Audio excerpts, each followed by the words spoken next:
So let me begin by thanking Supriyo and JNU Academic for this opportunity to be part of today's proceedings to revisit Professor Gupta's writings, most of which we of course read during our student days then when we were in JNU early.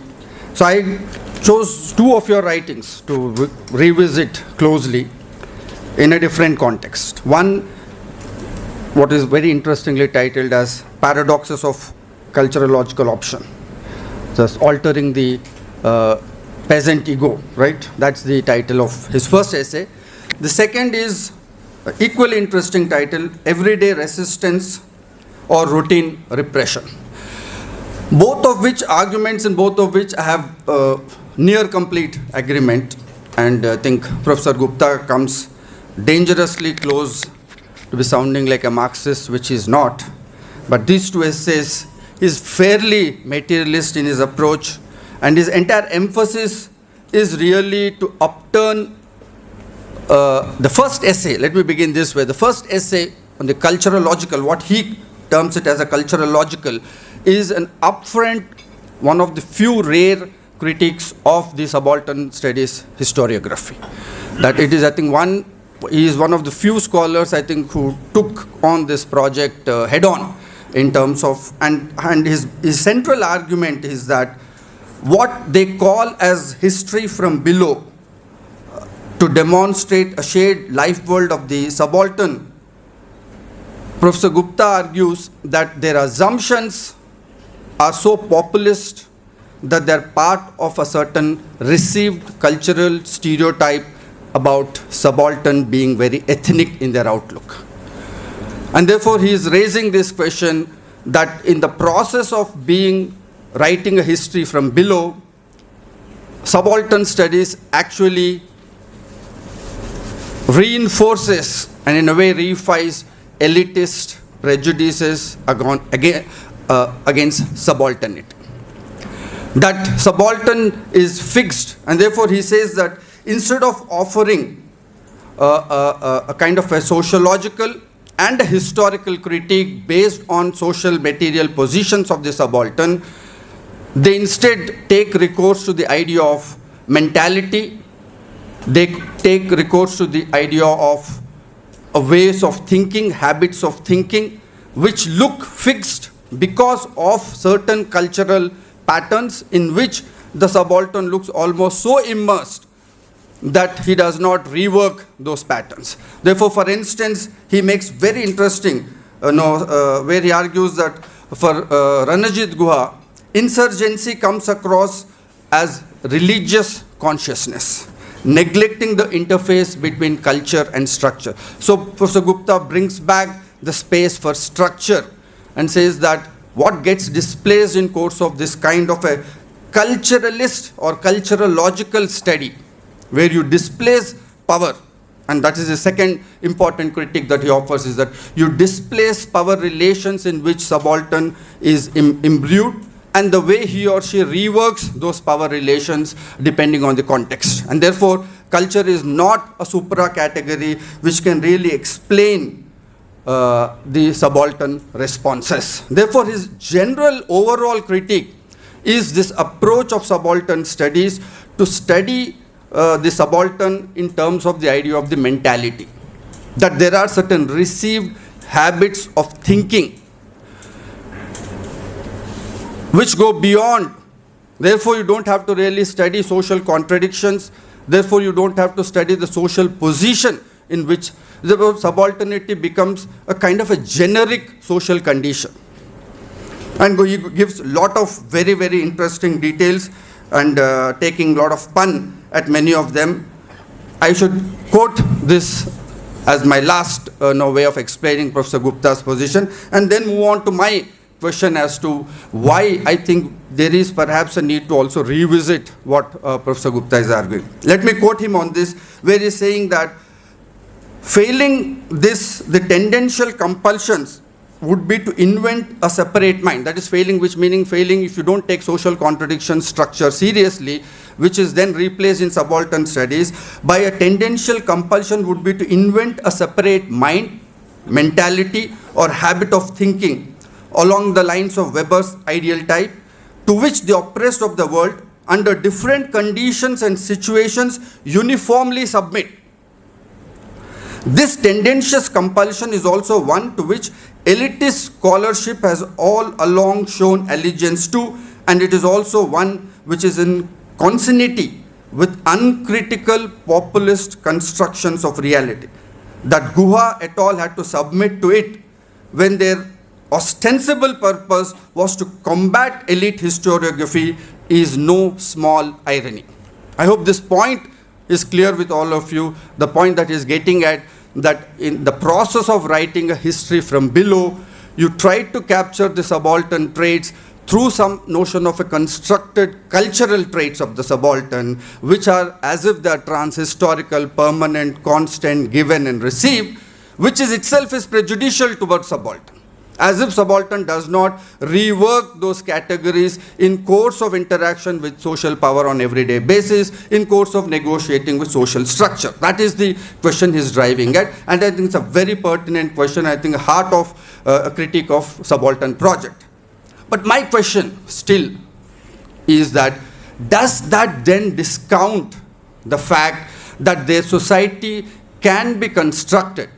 Social intersubjective interactions can still be constructed at a level of generality beyond particularistic social positions and what comes with those social positions.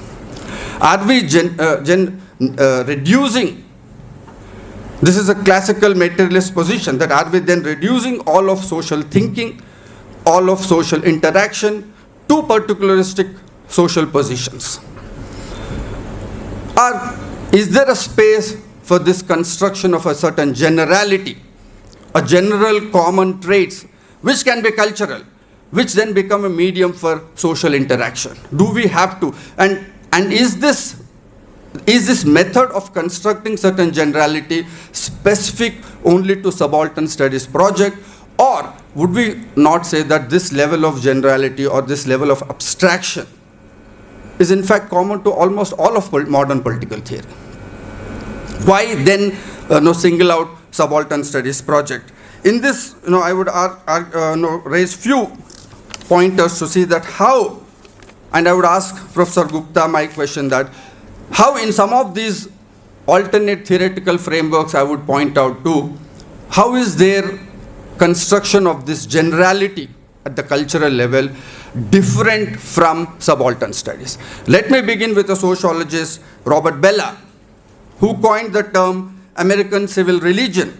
In his 1967 essay, I'm quoting it here, defining it as a set of sacred beliefs, symbols and rituals that unite Americans through a shared sense of national origin, direction and meaning, functioning in parallel to their private denominational religions.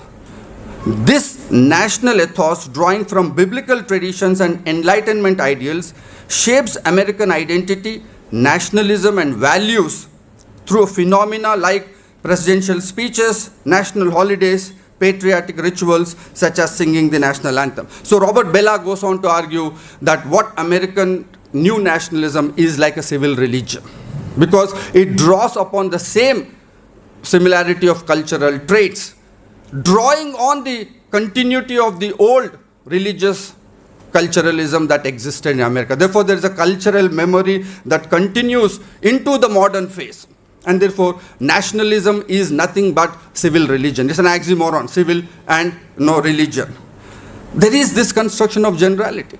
Because I say that this question is extremely important, because what we have witnessed in this country in the last 10 years, in terms of constructing cultural nationalism, was precisely the project that succeeded against modern social sciences belief that there can be nothing beyond social positions, that material positions immediately can be reduced, or social thinking can immediately be reduced to social positions. But what cultural nationalist, pan-Hindu, construction of a pan-Hindu identity in the Indian context really challenged our modern social science belief is that people can think in imaginative ways beyond social structures. So if social positionality, material positionality, and social structures are to be released or to be opened up, then you have a new space of an imaginative social space. And I think that revolution came in sociology itself, from study of culture of sociology to my good friend Jeffrey Alexander's cultural sociology work, that where he argues that social imagination cannot be immediately reduced to material conditions, and that is why symbolism, cultural symbolism, communication, representation becomes so important in modern world. Therefore, that there is multiple significations possible, and this is very interesting that the way this points to Professor Gupta's idea that cultural symbols can have multiple significations. So my question, am I running out of time? Almost done? Okay, so so my broad question is that which also goes into John Rawls' construction of veil of ignorance, which is also an imaginative space of pure rationality. So on a second piece, in terms of repressive, 1 minute. 1 minute, on 1 minute, I think also has a very similar structure. That even that article, I think, turns James Scott's work.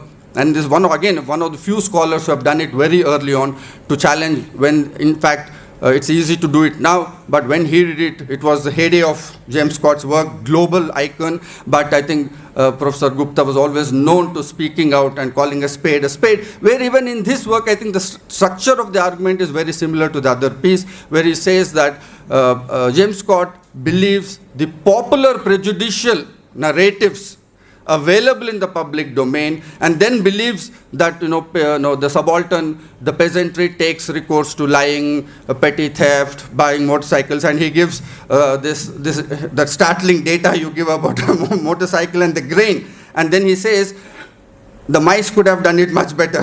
You remember that was a very interesting piece. And also there was a quote from the other piece where you talk about Guha being a Mahatma and others being holding up. So these are very statements that are telling. But the central issue at hand, even in this second piece, is this: that the methodology, because since we're discussing empirics and political theory, and then the second part of the piece goes on to his own empirical research shows that James Scott actually has wrong data to present, and therefore his conclusions don't really match, and therefore much of those conclusions come from popular prejudice. So both the pieces argue that much of writing from below is based on popular cultural constructions which really do not match on the ground. So that's one part. My question, as I've already elaborated, is that whether that generic, are you challenging generic cultural constructs, because empirically today it's very, very visible all around us that people cannot be tied down to their immediate social relations or not, and the subjectivity is not necessarily determined by their social positionality. Thank you.